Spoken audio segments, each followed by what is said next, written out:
Would you be the jerk for keeping food from your own wife? We'll get into that in a bit, but first, am I the jerk for sacrificing the guest room instead of the office space? My husband and I live in a 3-bedroom apartment.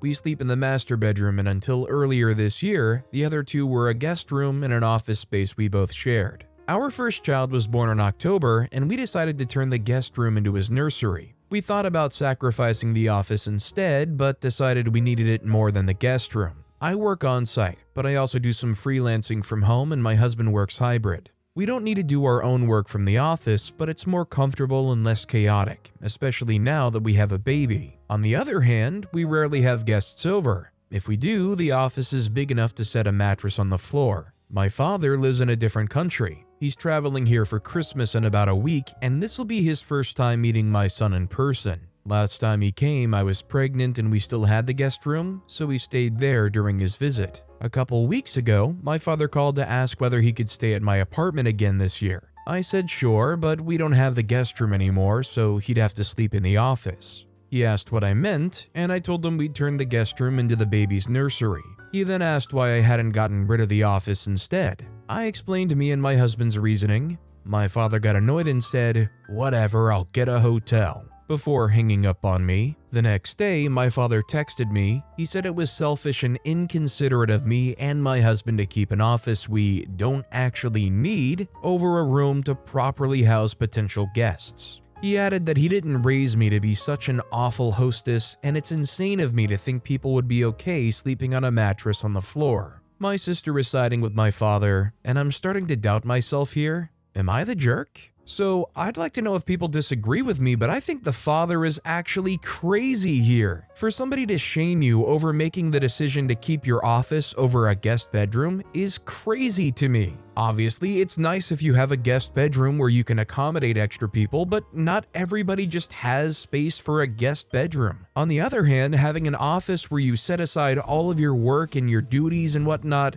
that actually can be like a really healthy thing for some people. That can actually like make a world of difference for some people's mental health or even like productivity. Like I've heard things like setting an office aside or setting a place where your work is done and your work alone is potentially a really good workable solution for people who have like ADHD or maybe executive dysfunction. I don't want to ramble on too much, but an office you're most likely going to use if you're keeping it for a purpose. A guest bedroom? When are you ever actually going to use that unless you have somebody staying over? The guest bedroom is clearly way more conditional and sacrificeable. Is that a word? Blind Dumb Bob commented, "Not the jerk. A guest room is nice to have, but you have reason enough to use that space otherwise. In fact, to not do so could be a waste of space. Surely your dad also taught you not to waste resources. As for sister dear, does she live nearby to you? Maybe she's afraid that dad will hit her up. Or does she live far away and was figuring on using your guest room for some free lodging of her own?" Opie responded, "My sister is younger and she still lives with our mother 15 minutes away. She only stayed in my guest room once before and has said she's perfectly fine sleeping in the office if she ever has to." Also, hi, I'm Steven, and if you guys enjoy getting to decide whether or not all of these people are jerks, why not hit those like and subscribe buttons down below? That said, our next story is, am I the jerk for telling my father-in-law that he cannot arrive at our house at 1 a.m.? My father-in-law is staying with us for 3 weeks over the holidays, which I already find an unacceptable length, but whatever. He told us he was planning on coming up this weekend from Florida. He will be driving. My wife asked him what time he thinks he might be arriving, and he said 1 a.m. I said that's unacceptable and that he should leave at a different time or stop along the way and get a hotel. We have 2 young children, 8 months and 3.5 years old. The guest bedroom my father-in-law will be staying at requires him to walk past their rooms. Last thing I need is him coming at 1 a.m., making all sorts of noise and waking up everyone. My wife was talking to my father-in-law and she was pushing back a little bit, and I kept quiet until he said, "There's another way of looking at this. A man coming to visit his family. Like we're lucky to be graced with his presence." I had to chime in and say no, 1 a.m. is unacceptable. He replies, "You're entitled to your opinion." The conversation got a bit heated after that comment, with it resulting in him agreeing to arrive at a normal time. Now my wife is trying to guilt trip me into being the bad guy for making him arrive at a normal time. Am I the jerk? I mean, ultimately, I don't think OP is the jerk, but I feel like him arriving at 1 a.m. shouldn't necessarily be a deal breaker. Like, I kind of just get the sense that OP feels their father-in-law won't respect them or their kids being in bed at that time. And to be fair, if OP does feel like the father-in-law is going to cause a ruckus and it's going to be a whole thing whenever it is that they do arrive, insisting that it's not at 1 a.m. is a fair thing. Fresh Process 6822 commented, "It feels like there's more to the dynamic. To me, if my parents or my in-laws were arriving at a late hour, my husband or I would wait or wake up to greet them and help them get settled. Neither set of parents would be loudly bumbling by our kids' room and waking them up. I don't know if your kids are extremely light sleepers, your walls are paper thin, your father-in-law is an excessively loud man, or a combo, or maybe that's not really a key issue here at all. Not sure. I'd rather our parents come to our house than head to a hotel at such an hour because I'd worry about them. I don't know how long the drive is, and I'm taking it in good faith that father-in-law has logical reasons for the drive time. For my fam, more relatives fly versus drive. We're a close family and everyone tries to find the most convenient travel times, but also sometimes ticket costs and such lead to odd arrival times. For us, no biggie. We adjust. But that's built into our family dynamic and may not be built into yours. I'd also love 3 weeks for a visit. That feels like a treat, but again, I recognize my family dynamics aren't necessarily that of others. Ultimately, it's your and your wife's house, so you should jointly decide this matter. I'm curious about her take on all this. If she's unhappy, as you say, guilt-tripping you into being the bad guy, there may be more to it than we can see here. For instance, I'd be upset if I welcomed my parents' arrival at whatever time and my husband was overruling me, so to speak. I'd also be upset if my husband spoke to my parents in a disrespectful manner, even if the general message was one with which I agreed. Not saying this is what happened in the scenario with your wife, we don't know that. But noting that there may be reasons why your wife's upset that aren't about inconveniencing your father-in-law. I hope this smooths out and you can enjoy family time, OP. Take care and happy holidays. Our next story is, am I the jerk for refusing to help my sister with childcare after her son bullied mine? So I, 28-year-old female, have a 4-year-old son, Max, with my husband Tom, 29-year-old male. Max was born with cerebral palsy and needs some accommodations. The main two are his crutches for walking and his AAC. An AAC is an iPad or tablet-like device that lets him tap pictures or icons to communicate. Just because he can't physically form the words doesn't mean that he doesn't have meaningful thoughts. He operates and communicates just like any other 4-year-old and likes to talk about typical things. My sister Jane, 30-year-old female, has 2 kids. James, 10-year-old male, and Lucy, 6-year-old female. Jane is a single parent and works longer hours than both me and Tom. To help her out, James and Lucy take the bus to our house every day. We feed them dinner and make sure they do their homework, stuff like that. Jane comes to collect them between 7 and 8 every night. Well, Wednesday night, the kids were playing as usual when we noticed James start pretending to walk weird and make strange sounds. It was exactly the way that Max walks and talks. Tom immediately told him to cut it out. He kept doing it though, with Lucy laughing. Max started to get upset. Tom called them both out of the family room and scolded them quite severely. He didn't yell or anything, but was firm. James got very quiet and sat at the table until Jane came. Thursday, he did it again. When I asked him why he said that, his mom told him it was okay. My blood boiled. I told him he could sit at the table for the rest of the night. When Jane got there, Tom and I took her into the other room. She said that she didn't see the big deal and that he was just joking. I told her that ableism was never funny and if her kid couldn't act right, he wasn't welcome anymore. She said that I was being overprotective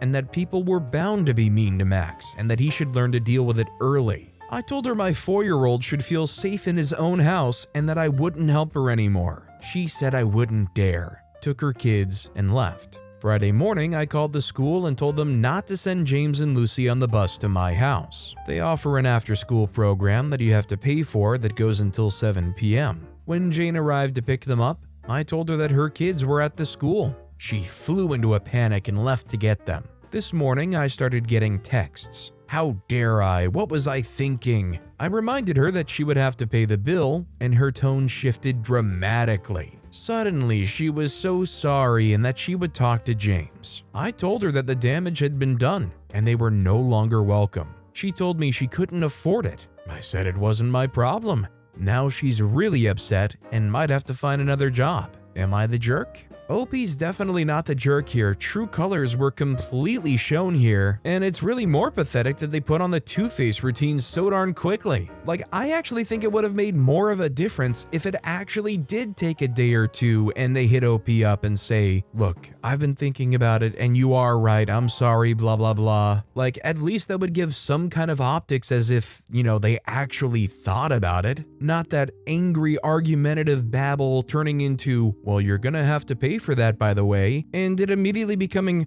you know what? You are right, ableism is awful, sniffle sniffle. Chelsea commented, not the jerk. Your sister and nephew both just got natural consequences for their actions. You have a duty to protect your child. On the first night, you corrected the action with the children. Then your sister undermined your authority in your own home. Your sister has gotten too comfortable with you basically co-parenting with her that she felt she had the right to co-parent your child. She doesn't feel badly that your son was hurt by the nephew's actions. She is encouraging her son to act out because she disagrees with your parenting style. When you addressed the issue, she refused to acknowledge her responsibility for her actions. You told her to look for alternative childcare. Yes, the time frame was extremely short, but programs that take care of children can also terminate childcare just as quickly. She isn't remorseful for hurting her nephew. She is upset that her actions had consequences. Our next story is, am I the jerk for refusing to allow a recent widower to have his annual Christmas party in my house? So we recently bought our house from a man with 2 kids who lost his wife a few months back and had to downsize. We didn't speak to him throughout the moving process, but recently he sent me an email telling me that he and his kids are really struggling with the move and the loss of his wife. He said that his wife loved Christmas and used to throw a big holiday party every year for the neighborhood, and his current house is too small. He said he wanted the holidays to be normal for his kids since it's his first Christmas without his wife. He asked if he could throw it at our house in 2 weeks, and he said he would pay for and deal with everything and that he probably could use things we already have to decorate. I feel really bad for the guy, but there's a few reasons I need to say no. The first 3 are not that important, but the last one I would say is... Firstly, 2 weeks is very short notice. Second, we're Jewish and have absolutely zero Christmassy decorations. Third, the day he said is my husband's birthday, and I'd like to celebrate with him that day. All that stuff is kinda petty and can be worked around, but we recently got relicensed as foster parents in our new house, and a little over a week ago took in 2 young kids who recently went through a very traumatic life event. I've taken off work the next month to stay home and support them. I don't know how they'll be in 2 weeks, but I don't want to confirm that they'll be ready to have a lot of people over and interact with them. I've only left the house with them twice for a little over an hour each time, and both were not pleasant experiences. I don't know if they'll be able to be out of the house for hours during the party in public or in someone else's house. Right now, my family is my top priority, and I understand his is too, which is why it hurts that I have to say no to him. I'm not asking if I should or shouldn't. I'm not going to say yes. I'm just asking if it makes me a jerk. I feel like if I talk about my foster kids, he'll suggest ways around it, and I don't want to give him the full sob story with everything he's going through. Honestly, even without OP's situation, I don't think they would be the jerk if they just didn't want to. I think there's a world where you literally have nothing going on, no reason that you couldn't accommodate him, and you still wouldn't be the jerk for saying no. I mean, certainly I think it's completely normal to feel for the guy, because I certainly do. It's an incredibly sad story, but at the same time, I don't think I could fault somebody if they didn't want to offer up and accommodate what is their home. Cynical Overlord 1979 commented, not the jerk. This is an outrageous request even without any of the provisos. You can't sell your house and then ask the new owner if you can host a party there, let alone asking a Jewish owner to have a Christmas party with 2 weeks notice on their birthday while they have traumatized children who struggle to leave the house. I also think this party would be a horrible experience for the widower. If his wife ran the party, he would be incredibly stressed running it on his own, and it won't be the same at all with new furniture set up differently. It'll be awful for everyone. Our next story is, am I the jerk for not telling mom and stepdad I was saving money? I, 17-year-old female, will be 18 in a few days. My dad died when I was 7 and my mom married my stepdad a year later. He was never mean to me, he just never bothered about me until my mom had my half-sister, 10. My mom decided to stay at home with my sister, would do everything for her, buy her things and take her places. I didn't even get pocket money anymore. At first, it hurt so much, especially when the three of them went out and they left me with the neighbors or friends, but eventually I stopped caring. When I was 15, I got a part-time job that got me out of the house, and I hardly saw any of them. I started buying things I needed, including hygiene products, because those were limited. I also saved most of my money. I've been saving most of my money for 3 years. My sister came into my room on Thursday while I wasn't home. She said she was looking for a charger. She found the money I'd been saving and took it to show it to my mom and her dad. When I got home, they blew up at me. They wanted to know where I'd gotten so much money and if I was selling drugs. When I tried to explain, they wouldn't listen to me. My stepdad said that's why he wants me out when I'm 18, because I'm a degenerate who's going to influence my sister. They wouldn't give me the money back because they aren't sure where I got it and if it's legal. I left to go stay with a friend. I didn't even know my stepdad wanted me to leave when I turned 18. I don't blame my sister for any of this. She's young and doesn't know any better. She's not mean to me, she just doesn't interact with me much. I'm like a roommate she sees every now and then. I don't think Gopi's the jerk for not telling them that they were saving money. Is saving any kind of money realistically something that the parents need to know? Like, I suppose it might be odd if you're secretive about it in regards to your parents, in most situations, but there's nothing inherently wrong with it. The sci-fi guy 80 commented, "Not the jerk. You're almost an adult. Now is the time to learn how to stand up for yourself because sometimes parents are wrong. Tell them to give you back your money or you will call the police. Don't bluff. Do it. If they aren't going to listen, you need to force them to listen. The reason they're not giving the money back is because it's free for them to use as they please. And try to get a non-custodial bank account. Some banks offer this to teens 16 to 17 years old. You'll need to do some research. I am tired of parents who steal their kids' money. As a parent of 4, I would never do such a thing, no matter my financial state." Edit, it does crack me up that a teen can get a job and pay income taxes and social security, but they can't open their own bank account in many places without their parents. This next story is, am I the jerk for refusing to take down a poster in my bedroom after stepmom told me to? I'm a 27-year-old female living with my dad and his wife after a recent separation until I save up the funds for a new place on my own. I have a Hellfire Club poster in my bedroom. You know, the one from Stranger Things, that my stepmom has just brought up as an issue for her. Her words, "This is a Christian household and the devil poster you have in your room really bothers me. I need it out of my house." The part of me that plays peacemaker as a first thought was willing enough to comply, until she stated that she would put up a painting of Jesus up in its place. In other words, decorating my bedroom for me to suit her tastes. Let it be stated that I align myself with a lot of Christian beliefs and was raised Christian myself. Not that it fully matters, but the poster was just a matter of love for the show and has nothing to do with devil worship, which she would know if she ever cared to watch it. However, it's been a couple of weeks and I still not have taken the poster down. Now it's a matter of principle. I uprooted my own life and home by my own choice to move back into my childhood home that I had no real desire to be in anyways, but am thankful for nonetheless. But does that mean I, as a nearly 30-year-old woman, need to change my own bedroom to make her happy? What about my happiness? My independence? Am I the jerk? I guess ultimately, if it goes against her beliefs, I think it's a fair thing for her to say she doesn't want it up in her house. What I don't think is fair is for her to say, "But I'm going to put some other posters of Jesus in your bedroom." I could also probably talk all day about my loathing of the whole "it's devil worship."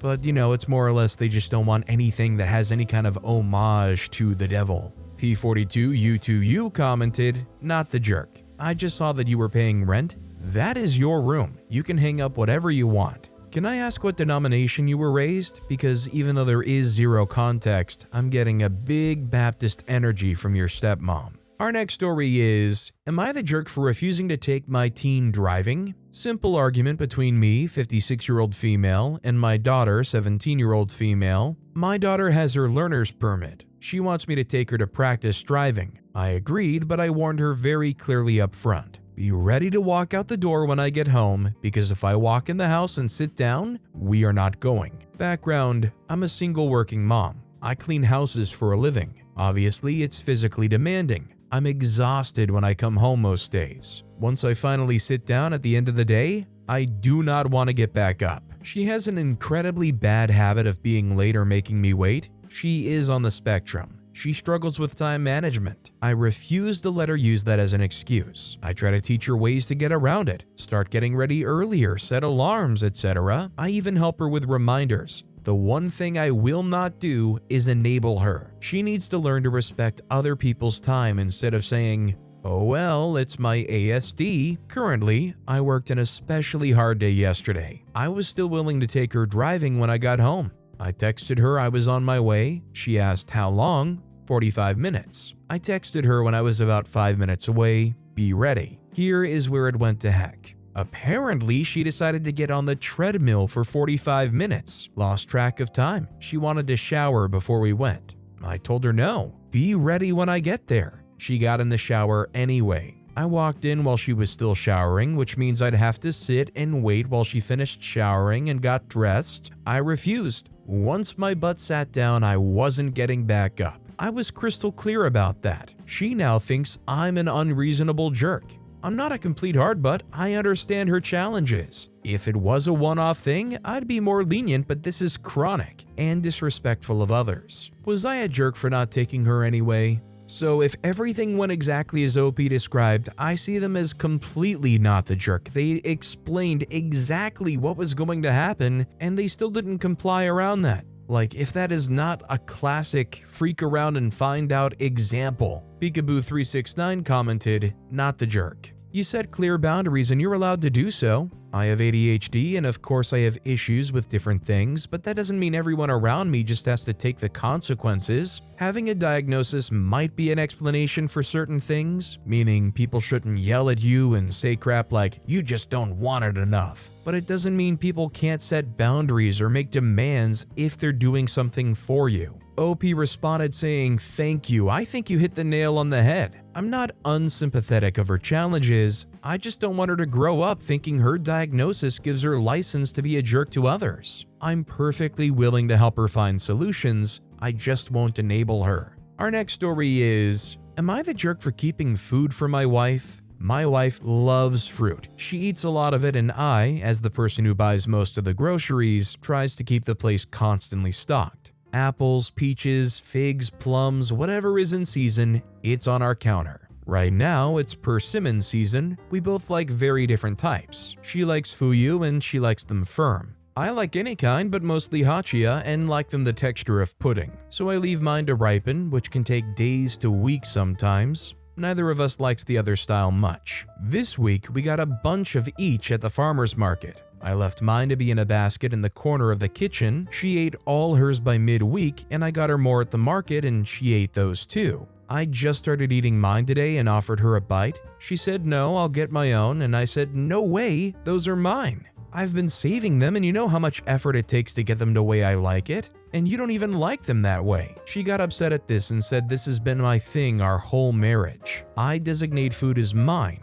All food should be anyone's to eat if that person wants it at that moment, she says. I personally disagree with this, and I live my life leaving her what is hers, whether it's half of the leftovers or a half a piece of cake or whatever. I don't just eat things, I consider her, and I do my best to make sure she has what she likes around. And if I do accidentally eat the entirety of something she wanted, I hear it, believe me. Am I the jerk for keeping some fruit to myself? I'm a very firm believer in the very, I think, simple concept of setting aside what is yours and meant to be yours. Because let's be real, everybody does have their sweet treats and you want to make sure that you have access to them when you want them. Even if there's crossover and you both do like the same things, that's why you get enough for both people and you clarify, this is my stash. Can you respect that? That's the important thing. Gusto's commented, not the jerk. Would it be possible to just buy more fruit in the future? I do think your wife is being a little childish. She is expecting you to share all of your food while she shares none of her own.